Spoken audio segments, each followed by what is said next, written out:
name's Tim Schmidt. I'm the group sports editor for Greater Niagara Newspapers, and welcome to the first edition of Straight to the Point, our weekly video talk show, as I will probably be joined consistently by Jay Skursky, who is the sports editor of the Tonawanda News and covers the Buffalo Bills for us. Nate Butel works here in the Niagara Falls newsroom with us and covers prep sports. And Pat Murray also works here at the Niagara Gazette and covers Niagara University and other things in Niagara Falls. Here's the format: 3 questions. Each guy gets 30 seconds to answer. We're going to go down the line. We're going to start first with Jay Skursky, and the question is simple. J.P. Lossman, have we seen enough of this guy? Well, sadly, Tim, I'd say we haven't. It's been, 7 games here this season. Sunday's start will be his 16th.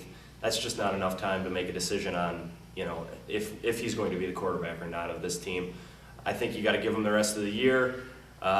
The way these first 7 games have shaped up, certainly, that might be a long, 9 games, but I think he needs those games. They have to have a final answer, so he needs those the rest of the time.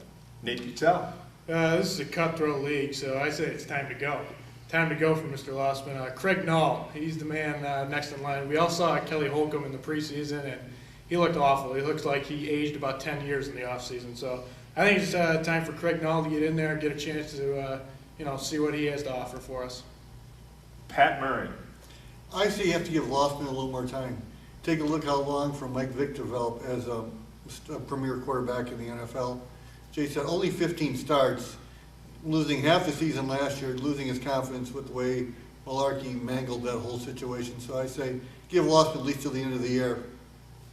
And I'm with the very overly dressed Nate Butel, who said it's time to go. I think, but I'm going to go one step further. I think that there's 9 games left in the season, and with free agency, you can change the way that things are done in this league. I say we go back to Kelly Holcomb and say that we play Kelly Holcomb for the last 9 games of the season, of which I'd be willing to bet the Bills could win at least 5, maybe 6. All right, on to the second question. The second question is, right now, who is the best Buffalo Sabre and why? Jay Skursky. Tim, I think this is a pretty easy choice for me, and it's Chris Drury, the center, the co-captain, the leader of the team, has done more than just provide that leadership. He's providing goal scoring, he's providing points. You look, I believe coming into today's games, he was maybe second in the league in goals with about 10. He's doing more than just being a leader. We all knew how good of a leader he was. Now he's just, he's becoming a star. Nate Butel. Really can't argue at that point, but I'm going to go with Ryan Miller. Young gun in the nets. I have a thing for the goalie, and that's why I'm going. I'm not a Sabres fan, but I will say I do like Ryan Miller and the way he plays. Okay, Pat Murray. I can't believe this. I'm agreeing with Nate Butel for once. But I'd say Ryan Miller. It all starts in goaltending. Anytime you have a championship team, it starts from the goaltender on out, and Miller is the man in the nets.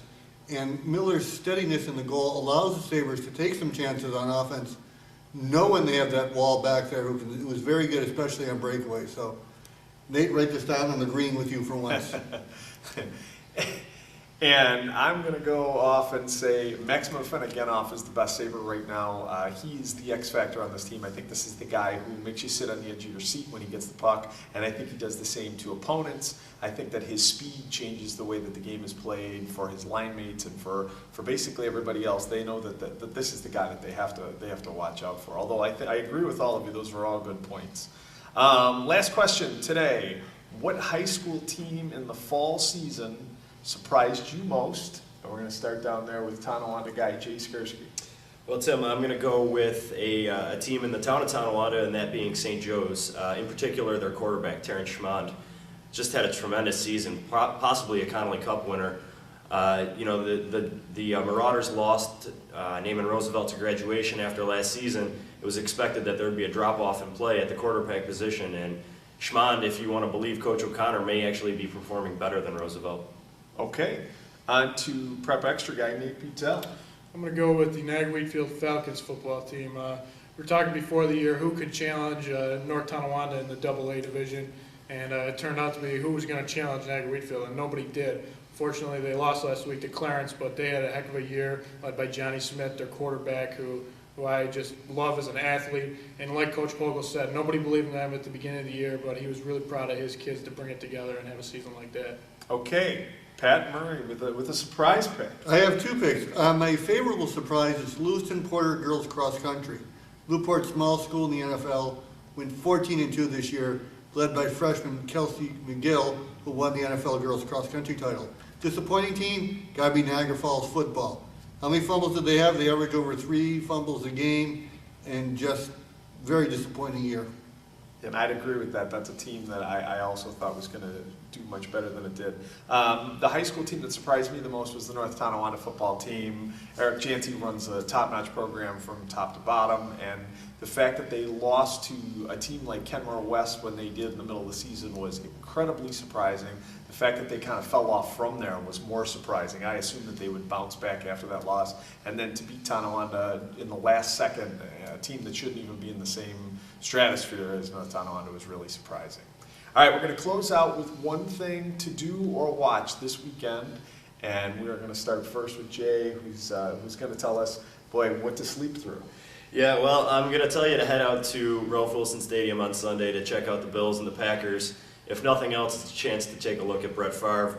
Probably your last chance as a Bills fan to see Brett Favre. So he's a Hall of Fame quarterback, and if the Bills have any thoughts of getting back into this race, they're going to need to come up with a victory on Sunday. So that's my pick for something to do this weekend.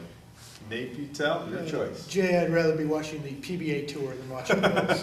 I'll go with the UB Buff State exhibition basketball game Friday night at Alumni Arena. I believe UB put up 100 last year at Buff State in the regular season. We'll see what they can do in an exhibition game. A lot of interesting points there too. Fadri and Reggie, two coaches who coached against each other in high school and now coaching at college level. On to Pat Murray. Well, I'd say the St. Joe's Canisius playoff game in football, Saturday at 2:30. St. Joe's coming off a 42-0 win over Canisius last week. It's a rematch. It's going to be a blowout. And if you have DirecTV, or I would check out the MAC soccer tournament Sunday on ESPNU, which has been dropped by Time Warner Cable. Also, if Niagara advances to the finals, they'll be showing it somewhere. Excellent. And I get to go last, and I get the best one, I guess. Buffalo Sabres at home on Saturday night against Toronto Maple Leafs. Hockey night in Canada, lots of Toronto fans, lots of animosity between the two sides.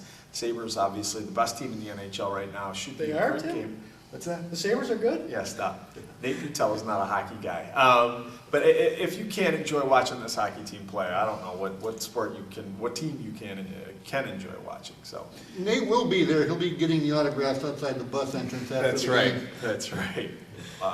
Autograph Seeker Supreme, Nate Butel. All right, that wraps up the first edition of Straight to the Point, our new show. We want to thank Corey Chandra, our super intern / camera person. You can't turn the camera on yourself. We will be back every Friday morning, and please tune in again next week. For all of us, thank you. Get well, John.